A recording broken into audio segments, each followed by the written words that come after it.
한국효문화진흥원 관련 문제를 전해드렸던 것이 생각이 나는데 또 문제가 불거졌나 보군요. 네, 올해 8월 방송에서요. 예. 이 한국효문화진흥원과 대전 중구가 관리하는 효문화마을 그리고 뿌리공원 등이 이제 갈등을 겪고 있다는 소식 전해드렸던 바가 있었는데요. 예. 이들 시설이 모두 이제 대전 중구 안영동에 있습니다. 그렇다 보니까 이 행정 효율, 예산 절감을 위해서라도 이 운영 주체를 하나로 통합하자 이렇게 대전시가 요구를 했었고요. 예. 반면에 대전 중구는 그동안 효문화 사업을 자신들이 해왔는데 이걸 빼앗아 간다는 거는 말이 안 된다라면서 이제 반대 입장을 분명히 밝히기도 했습니다.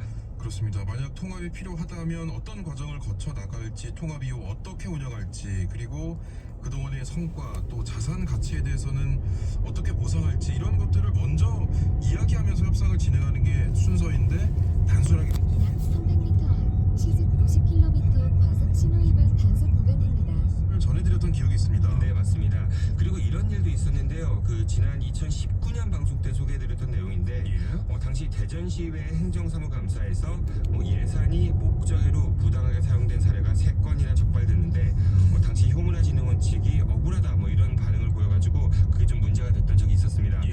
그때 당시 이제 부당 사례를 좀 보면요, 이 공공요금이라든지 아니면 세금 내야 될 그럴 예산으로요, 직원 회식비, 뮤지컬 관람료, 자원봉사자 식비, 명절 선물 구입비 이렇게 좀 사용했던 바가 있었거든요. 예. 거기에다가 이제 당시 효문화진흥원은요, 이 직장 내 성희롱으로 정직 처분을 받았던 간부에게 오히려 학생들을 대상으로 이 성인지 강의를 하게 해서 좀 논란이 되기도 했습니다.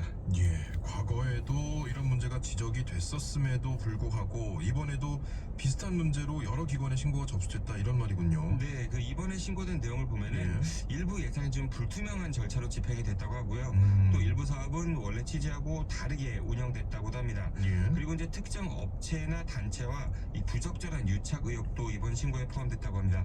그 이번 신고는 한 시민에 의해서 이루어졌다고 하는데요. 예. 신고자가 이제 관련 자료 그리고 증빙 문서를 제출하면서 이 각 기관의 조사를 요청했다고 합니다.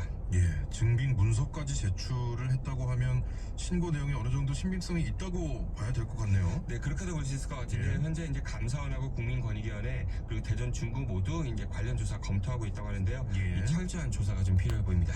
예, 오늘 소식은 여기까지 듣겠습니다. 키워드로 보는 뉴스 브리핑 힘TV 정진호 PD였습니다. 고맙습니다. 고맙습니다.